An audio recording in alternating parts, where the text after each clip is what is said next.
আমরা শুধু লেবার অথবা ক্লিনার সাপ্লাই দিয়ে আমাদের দেশকে পরিচিত করব না। আমাদের দেশে আপনারা জানেন, আপনাদের ভাই বন্ধু ছেলে মেয়ে এরা কিন্তু হাইলি স্কিল এবং ওরা লেখাপড়া করতেছে, শিক্ষিত হচ্ছে, কিন্তু ওরা সৌদি আরবের স্কোপটা পাচ্ছে না। কারণ যে ডিফিসিয়েন্সিটা অথবা যে চ্যালেঞ্জটা এইবারে যে আমাদের যে পেপার প্রেজেন্ট করবে সৌদিরা, ওনারাই বলবে যে আমাদের কোন জায়গায় ডিফিসিয়েন্সি আছে, যে কারণে বাঙালি ছেলে মেয়েরা চাকরি পাচ্ছে না ওইখানে। আমাদের উদ্দেশ্য হচ্ছে যেখানে আমরা $300 বা $200 এখন পাচ্ছি পার ম্যান পাওয়ারের এগেস্টে, ওদের চাকরির এগেস্টে মান্থলি রিমুনারেশন, সেটা আমরা কিভাবে $700 $1000 করতে পারি।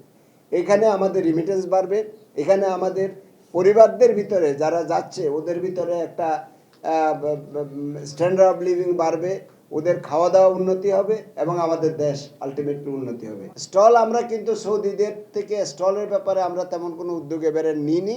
আমাদের উদ্দেশ্য হচ্ছে সৌদিদেরকে আমাদের স্টল, আমাদের পণ্য পরিচিত করা।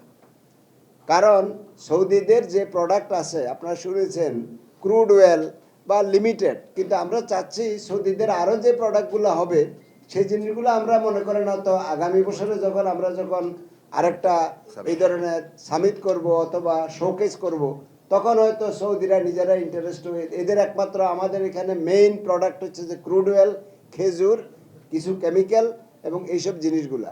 তো ওইগুলো আমরা দেখবো, আমাদের ব্যবসায়ীরা দেখবেন। আর